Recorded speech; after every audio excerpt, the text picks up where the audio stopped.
En noviembre de 1965 comenzaría la primera gran batalla de la Guerra de Vietnam, estableciendo el precedente para las cicatrices duraderas que la guerra dejaría tanto en Vietnam como en los Estados Unidos de América. Luchada en el complejo montañoso de Chu Pong Massif, dentro de las tierras altas centrales, el ejército de los Estados Unidos fue transportado a un extenso complejo de bosques, colinas y un terreno generalmente inaccesible, lo cual, combinado con la determinación y las tácticas de su adversario, haría de esta una pelea extremadamente difícil para superar las probabilidades que parecían estar tan en su contra. Estados Unidos utilizó los famosos asaltos aéreos en helicóptero que se volverían tan sinónimos de la Guerra de Vietnam, así como intensos bombardeos de artillería pesada. En el lado opuesto estaba el Ejército Popular de Vietnam, que conocía bien los picos y valles difíciles en los que iban a pelear. Ellos utilizaron el combate cuerpo a cuerpo, con soldados en tierra, con el objetivo de neutralizar el gran poder de fuego que traía Estados Unidos. Lo que se conocería como la Batalla de Ia Drang fue un conflicto sumamente importante y un inicio sangriento de lo que pronto se convertiría en una de las guerras más memorables en la historia de Estados Unidos. Ambos bandos tuvieron grandes pérdidas, y se estableció un precedente para las estrategias que utilizarían los estadounidenses y los vietnamitas durante el resto de la guerra. Pero, ¿por qué ocurrió la batalla de Ia Drang en primer lugar y cómo se desarrolló cuando sucedió? Hoy les presentaremos un documental que busca abordar estas preguntas y más. Echaremos un vistazo a las figuras clave detrás de cada ejército y examinaremos cómo tanto el ejército de los Estados Unidos como el Ejército Popular de Vietnam utilizan sus estrategias en un intento de superar al otro. Siéntense y relájense mientras les contamos sobre la batalla de Ia Drang, la primera gran batalla de Estados Unidos en la Guerra de Vietnam. Esto es Guerras del Mundo. Aunque generalmente se acepta que la Guerra de Vietnam comenzó en noviembre de 1955, la participación importante de Estados Unidos no iniciaría sino hasta casi una década después. Sus raíces se pueden encontrar en la Primera Guerra de Indochina, donde las fuerzas vietnamitas luchaban por una Vietnam independiente, que en ese momento era una colonia propiedad de Francia. Inicialmente, en la década de 1950, Estados Unidos se involucró en Vietnam para ayudar a los franceses en sus esfuerzos de combate, proporcionando ayuda y asesoría militar. En 1954, los franceses se retiraron, lo que, tras los acuerdos de Ginebra, llevó a que Vietnam se dividiera en dos mitades, el norte comunista y el sur no comunista, respaldado por Estados Unidos. Se programaron elecciones para 1956 que intentarían reunificar el país. Pero Estados Unidos, temiendo la expansión del comunismo, intervino para detenerlas y bloqueó la realización de las elecciones. Los líderes estadounidenses creían en la teoría del dominó, la idea de que si una nación, en este caso Vietnam, caía en el comunismo, entonces otras naciones del sudeste asiático pronto seguirían su ejemplo. Durante casi 10 años, los combates se llevaron a cabo a una escala relativamente pequeña entre las tropas de Vietnam del Norte y Vietnam del Sur. Estados Unidos tomó un papel secundario en la operación, mientras la corrupción y la inestabilidad comenzaban a crecer desenfrenadamente en el sur. Pronto se hizo evidente que si deseaban detener la expansión del comunismo, que estaban tan seguros de que surgiría en Vietnam, si se dejaba solo, se requería un mayor grado de involucramiento. Después de la costosa guerra de Corea, los presidentes Eisenhower y Kennedy estaban reacios a comprometerse con una guerra a gran escala en Asia. Pero Lyndon B. Johnson, elegido en 1961, estaba dispuesto a probar su suerte. En el verano de 1965, Johnson comenzó a aumentar las fuerzas de Estados Unidos en las tierras altas centrales de Vietnam, al noreste de la región de Saigón. El Viet Cong, apoyado por el Ejército Popular de Vietnam, había comenzado a establecer una presencia importante en el campo del sur de Vietnam, donde había pocas carreteras para entrar o salir de la zona. Esto hacía de las tierras altas un lugar perfecto para que el Viet Cong estableciera sus bases y reuniera una presencia que pudiera usarse para dividir Vietnam del sur en dos desde el suroeste. Habían formado lo que se conoció como el Frente B3, una gran fuerza de soldados del Viet Cong de los regimientos 32, 33 y 66 liderados por el general de división Chu Hai Mun. El general había planeado atacar a las fuerzas survietnamitas en las provincias de Kon Tum y Pleiku, siendo esta última la ubicación del cuartel general del segundo cuerpo survietnamita. Como las tierras altas centrales eran tan inaccesibles por vehículo terrestre, el ejército de Estados Unidos decidió arriesgarse y probar un nuevo enfoque: tácticas de movilidad aérea. Estas permitirían trasladar fuerzas del tamaño de un batallón hacia y desde su área de batalla planificada, utilizando helicópteros reforzados con apoyo aéreo, cohetes, fuego y bombardeo de artillería. Para julio de 1965, la primera división de caballería aeromóvil o caballería aérea había sido desplegada en el campamento Radcliffe en la ciudad de An Ca, en el sur de Vietnam. Durante los siguientes meses, se harían preparativos para un asalto a gran escala contra las fuerzas del Viet Cong, y para noviembre, la lucha estaría a la vuelta de la esquina.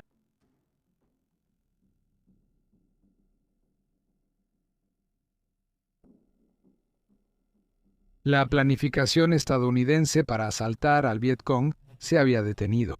Su presencia en las tierras altas centrales había atraído la atención del Frente B3, y de hecho, intentaron atacar un campamento secundario más pequeño de las Fuerzas Especiales del Ejército de los Estados Unidos, el campamento Plei Me. En octubre de 1965, el campamento Plei Me se había establecido a unos 45 kilómetros al suroeste de Pleiku, donde las fuerzas norvietnamitas intentarían arrebatar el control de posiciones valiosas al sur. El plan era que el 33º Regimiento atacara el campamento, mientras que el 32º Regimiento permanecía a la espera para vencer a cualquier refuerzo que fuera enviado a los estadounidenses desde Pleiku.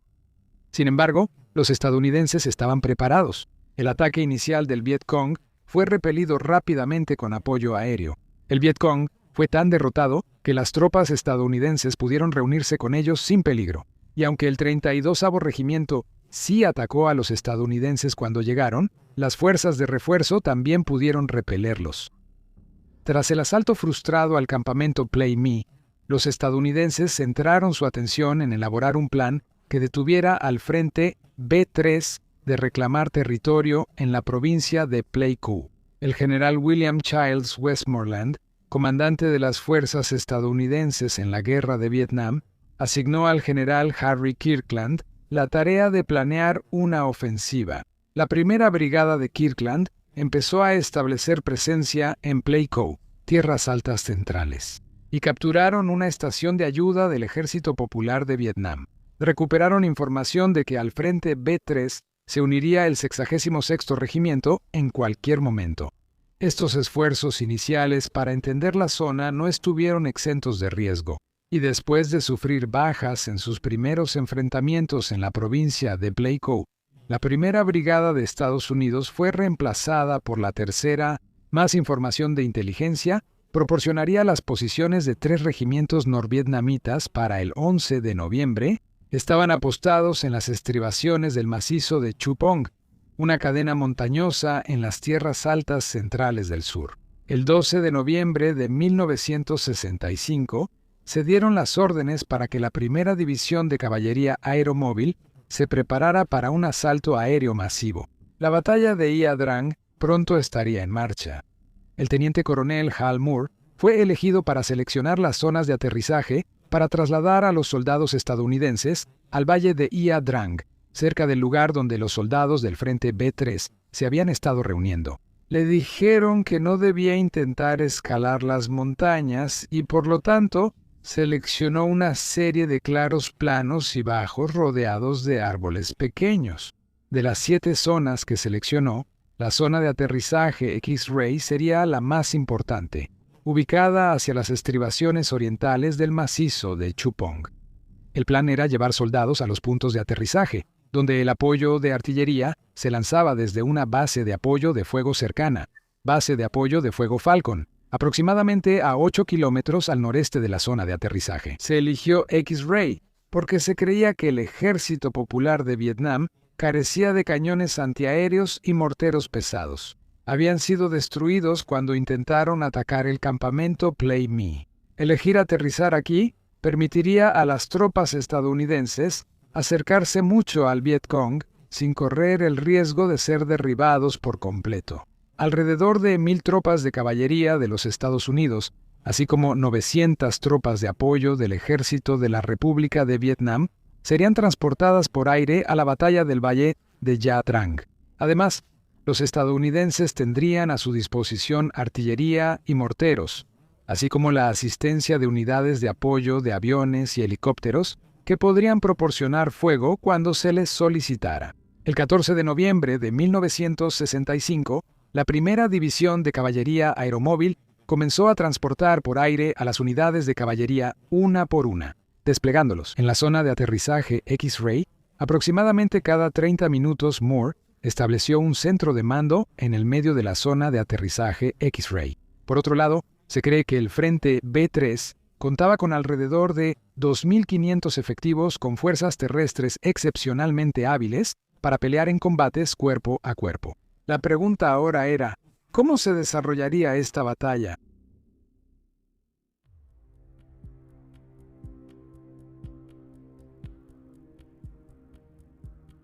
Alrededor de 10 minutos antes de las 11 de la mañana del 14 de noviembre de 1965, las tropas del primer batallón de la 7ª Caballería fueron transportadas a la zona de aterrizaje X-Ray mientras aterrizaban. Un enorme bombardeo de cohetes y fuego de artillería atacó la posición del Vietcong alrededor de las tierras altas centrales, lo cual resultó útil de dos maneras. En primer lugar, los soldados pudieron aterrizar de manera segura sin la amenaza inminente del fuego enemigo, y en segundo lugar, un frente de campo B-3 que había partido para atacar en secreto. El campamento Pleiku, una vez más, se vio obligado a posponer y optó por luchar contra los estadounidenses cerca de la zona de aterrizaje. En cambio, la compañía B del capitán John Herron, así como el primer batallón de Moore, habían aterrizado en X-Ray y optaron por quedarse cerca del centro de la zona, mientras pequeños grupos eran enviados a las áreas circundantes para explorar amenazas enemigas.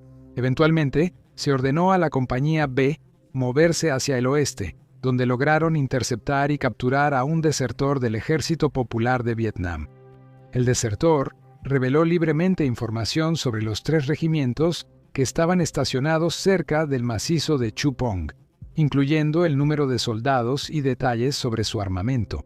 Mientras esto ocurría, unidades adicionales del primer batallón de Estados Unidos habían llegado a la zona de aterrizaje X-Ray con el resto de la compañía B y 2 pelotones de la compañía A. La compañía se reunió de nuevo y se posicionó a la izquierda de la mayor parte de la compañía B, a lo largo del lecho del arroyo que atravesaba la zona de aterrizaje X-Ray, listos para interceptar a los enemigos que probablemente ahora se dirigían hacia ellos. Los primeros disparos de la batalla se realizaron alrededor de las 12:15 p.m. y provinieron de una jungla cercana donde 3 pelotones de la compañía B habían estado patrullando. El Vietcong interceptó a estos soldados y sufrieron una serie de bajas. Además, habían quedado atrapados en la jungla, bastante lejos del centro de la zona de aterrizaje X-Ray.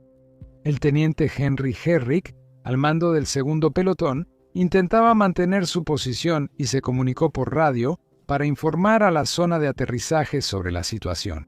Estaban recibiendo fuego desde el flanco derecho, pero aún así intentaban perseguir y eliminar a los Vietcong que intentaban atacarlos. Sin embargo, el pelotón de Herrick pronto se dispersó en un área de unos 50 metros y quedó separado de los otros 2, mientras Herrick se comunicaba por radio una vez más, preguntando si debía entrar o rodear el claro donde estaban los Vietcong. Se desató un tiroteo. Sus hombres no sufrieron bajas, pero parecían infligir grandes pérdidas al enemigo. El tiroteo alertó a más Vietcongs alrededor del pelotón, quienes empezaron a acercarse, intentando reunirse con los hombres del primer batallón, situados cerca de la zona de aterrizaje. Herrick llevó a sus hombres a una colina defensiva en medio del claro, pero ya era demasiado tarde. 5 hombres del pelotón, incluido el propio Herrick, perderían la vida en solo 25 minutos. Herrick informó por radio a su capitán que había sido herido. Se organizó un fuego de artillería en el lugar donde Herrick cayó cuando murió. Su mando fue transferido al sargento Ernie Savage, quien ya había tomado su radio cuando llegó el fuego de artillería. Otros 3 hombres habían muerto y 13 resultaron heridos. Sin embargo, bajo el mando de Savage, el pelotón pudo mantenerse en la colina durante toda la batalla. Ola tras ola de Vietcongs cargaron contra los hombres atrincherados en el claro, algunos de ellos incluso sin sus armas. Sin embargo, la posición defensiva que había alcanzado Herrick fue suficiente para que los hombres restantes sobrevivieran y finalmente pudieron regresar a salvo al final de la batalla, en medio de una terrible escena de destrucción y muerte. De regreso en la zona de aterrizaje, los soldados restantes de las compañías A y B intentaron establecer un perímetro. Eso dificultaría que los Vietcong pudieran penetrar a la 1:30 de la tarde. Se les unieron soldados de la compañía C, bajo el mando del capitán Bob Edwards, quienes se posicionaron al sur y suroeste de la zona de aterrizaje, mirando hacia las montañas. La primera acción de la compañía C fue solicitar ataques aéreos a lo largo de la ladera de la montaña para apoyar a quienes estaban estableciendo el perímetro, más o menos al mismo tiempo en que llegó la compañía C. Uno de los 3 pelotones que patrullaban en la selva cuando se separaron del tercer pelotón de Herrick, dirigido por el teniente Bob Taft, se encontró con más enemigos. 150 soldados del Ejército Popular de Vietnam, para ser exactos. Habían estado siguiendo el arroyo hacia la zona de aterrizaje, donde se encontraron cara a cara con el tercer pelotón. A los soldados estadounidenses se les ordenó avanzar para un asalto, lo cual resultó ser especialmente costoso. La línea del frente fue abatida rápidamente y se vieron obligados a retirarse cuando el teniente Taft perdió la vida.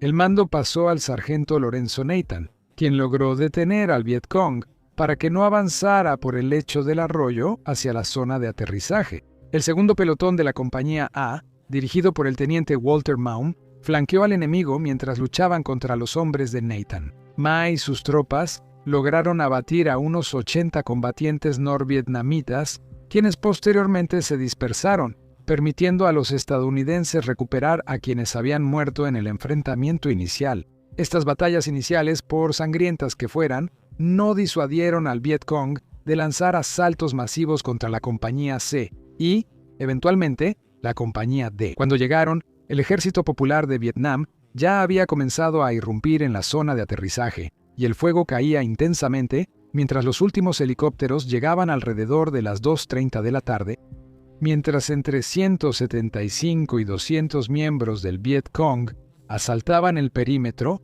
La compañía C solicitó apoyo de artillería pesada, lo que aniquiló a un gran número de enemigos. Muchos miembros del Vietcong murieron quemados mientras intentaban huir de los búnkeres alrededor del perímetro, corriendo de frente hacia una línea de fuego de artillería. En tan solo media hora, el Vietcong se reorganizó una vez más y se reagruparon en la montaña. Mientras la compañía C combatía al enemigo en la zona de aterrizaje, las compañías A y D enfrentaban sus propios problemas. Se había lanzado un segundo asalto a lo largo del lecho del arroyo, y el Vietcong intentaba cortar el perímetro para separarlos de la compañía C. A corta distancia, los estadounidenses empezaron a proporcionar fuego intenso, mientras los soldados norvietnamitas comenzaban a entrar en masa. Soldados aterrorizados manejando ametralladoras repelieron ola tras ola de enemigos, enfrentando un número creciente de bajas. A las 3:20 p.m., los últimos soldados del primer batallón habían llegado. Las compañías A, B, C y ahora D estaban completamente desplegadas con todo su armamento y personal. El perímetro fue reforzado y el fuego de morteros se concentró en el asalto a las compañías A y D. Cuando el Vietcong se retiró del área, la atención se centró en hacer otro intento para rescatar al segundo pelotón de la compañía B, que estaba varado en la posición defensiva. Colina en el claro, enfrentando intenso fuego enemigo entre las tropas. Una ametralladora atrincherada sobre un montículo de termitas los mantenía atrapados en la colina e impedía su escape. El teniente Maum, de una compañía, Eliminó al artillero con fuego antitanque junto con una pequeña andanada de granadas. Mató personalmente a los Vietcong restantes con su rifle y resultó herido en el cuello y la mandíbula. En el proceso, Maum y sus hombres casi lograron rescatar al pelotón perdido, pero fueron interceptados antes de poder alcanzarlos. Cuando más soldados salieron del bosque, para ese momento ya empezaba a oscurecer y pelear sería casi imposible. Con la ferocidad que los Vietcong habían mostrado durante todo el día, los estadounidenses mantuvieron su posición durante la noche y se mantuvieron en máxima alerta. Enfrentaron intentos de reconocimiento del enemigo durante la noche, pero optaron por no abrir fuego para no revelar su ubicación al Ejército Popular de Vietnam, que seguía reuniéndose en las colinas. Había sido realmente un día brutal de combates, pero uno que ahora llegaba a su fin.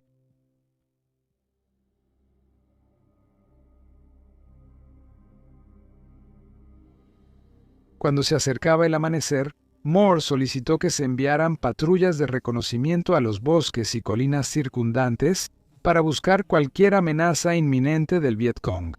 Los exploradores de la Compañía C solo avanzaron 150 yardas fuera de su perímetro antes de encontrarse con tropas enemigas y se desató un tiroteo. 200 soldados del Ejército Popular de Vietnam salieron corriendo de entre los árboles hacia el perímetro y concentraron su fuego en el primer y segundo pelotón de la Compañía C, ambos sufriendo bajas masivas. Esto fue seguido por un ataque al tercer pelotón bajo el mando del teniente William Franklin, y varios de sus hombres resultaron gravemente heridos en el asalto. Pronto se hizo evidente que el Vietcong intentaba rodearlos desde varias direcciones, pero las fuerzas estadounidenses continuaron avanzando y lograron abatir a cientos de atacantes norvietnamitas mientras intentaban romper el perímetro.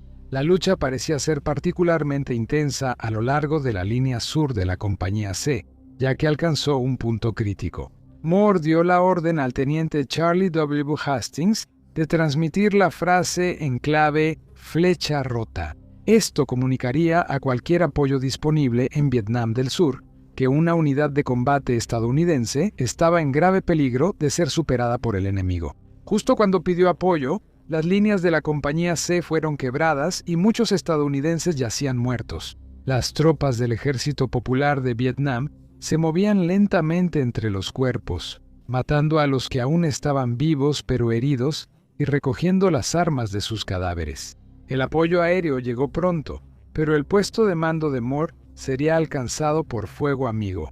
2 cazas F-100 Super Sabre lanzaron cargas de napalm peligrosamente cerca de las posiciones estadounidenses. Hastings se comunicó por radio para ordenarles que cambiaran de rumbo, y así lo hicieron, pero el daño ya estaba hecho. Varios estadounidenses habían resultado heridos o muertos por el napalm, y se presentó una escena terrible mientras los soldados eran arrastrados a los puestos de socorro, todo esto mientras recibían fuego del Vietcong. La intensidad de los combates llevó a Moore a pedir refuerzos, quienes llegaron en forma del 2º Batallón de la 5ª Caballería, que previamente había aterrizado en la zona de aterrizaje Víctor, no muy lejos de la zona de aterrizaje X-Ray, pero con una presencia mucho menor del Vietcong. Cuando llegaron los refuerzos, el Vietcong comenzó a retirarse del lugar, pero continuó lanzando pequeñas escaramuzas y fuego de hostigamiento contra los estadounidenses apostados en la zona de aterrizaje X-Ray. Al llegar al lugar, el 2º Batallón se sorprendió al ver cuánta muerte había ocurrido allí. Se podían ver cuerpos estadounidenses y vietnamitas esparcidos por el lugar, acribillados por balas o trabados en combate en los mismos momentos en que murieron. Pronto, se harían esfuerzos para retirar al 1er Batallón de la 7ª Caballería de la zona de aterrizaje X-Ray. Teóricamente, el 2º Batallón de la 7ª Caballería y el 2º Batallón de la 5ª Caballería podrían continuar la lucha donde la dejaron. Fueron retirados al día siguiente, antes de que el 1er Batallón de Moore fuera retirado del campo de batalla. Sin embargo, él instigó un último intento para rescatar al 2º pelotón de la Compañía B, de la Loma en el Claro. Soldados de ambos batallones se dirigieron a la ubicación de la Compañía B, donde no encontraron a nadie. ¡Vietcong! 9 hombres habían muerto y otros 13 resultaron heridos. Los que habían sobrevivido fueron llevados de regreso a la zona de aterrizaje X-Ray para ser evacuados bajo una pequeña cantidad de fuego de francotiradores. Al anochecer, los hombres ya habían sido sacados de la colina, y después de una serie de bombardeos en alfombra que se lanzaron sobre las posiciones del Ejército Popular de Vietnam, los estadounidenses se atrincheraron una vez más, fortificando su perímetro mientras comenzaba a caer la noche.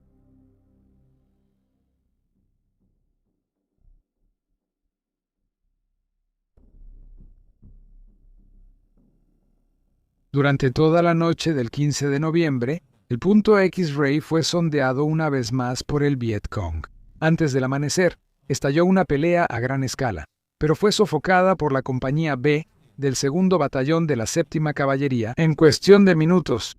Se cree que los ataques de artillería del teniente Bell Lund fueron un factor clave en el éxito de este enfrentamiento. Sin ellos, los estadounidenses podrían haber sido superados durante la noche, con poca visibilidad y con el elemento sorpresa a favor del enemigo. Los combates continuaron hasta las primeras horas de la mañana, concentrándose principalmente en la Compañía B, pero los ataques aéreos y el fuego de fusilería siguieron suprimiendo al enemigo.